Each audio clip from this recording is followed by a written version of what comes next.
feel relieved. I feel like my heart is light. It was the ignorance that hurt me down to my core. I support you people.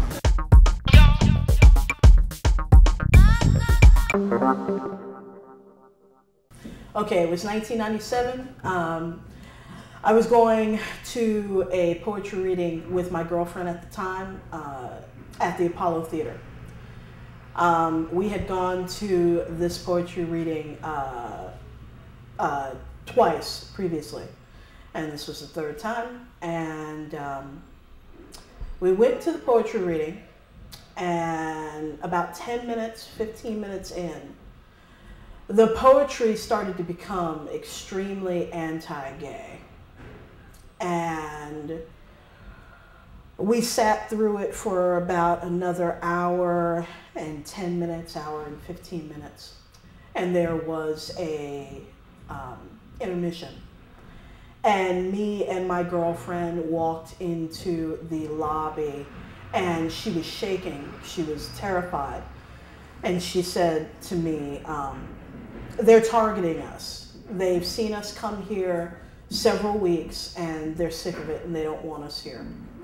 And I told her, well, I don't want to leave, and I don't necessarily know if that's exactly what it is. Of course that's what it was. I just sort of block that kind of stuff out as much as possible because I've been hearing that stuff my whole life.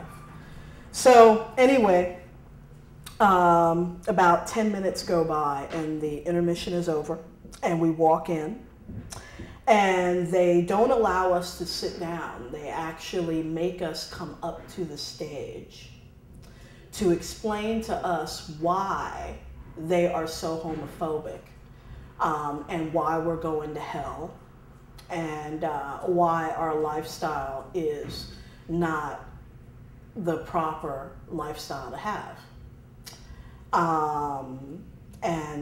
There were some pretty fairly well-known people there. Actually, M. Tume was on stage at the time, who actually thought that the homophobia that was going on from the people who were running the spoken word night was bullshit.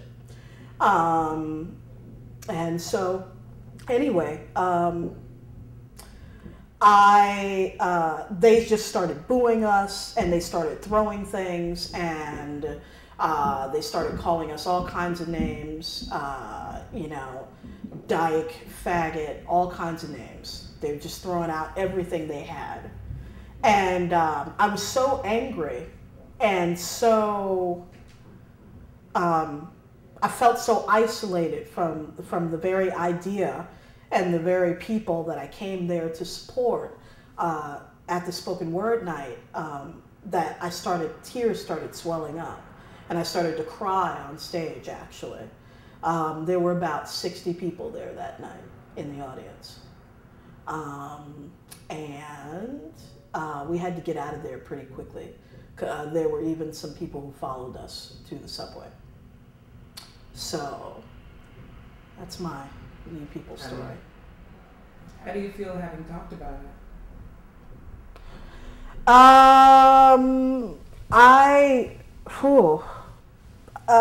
I've actually not told too many people that story.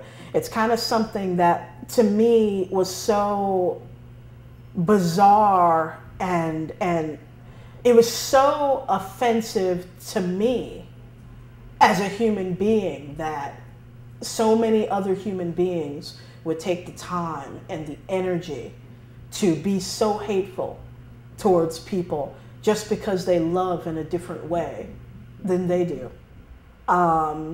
So it's something that was bizarre and hurtful and intense. So it's something that's kind of filed in the background, which I think a lot of people do. It's filed in the background. I walk down the street, someone calls me a dyke, I don't even respond anymore. It's filed in the background, you know, because if I responded every single time, you know, I would die from exhaustion from other people's stupidity.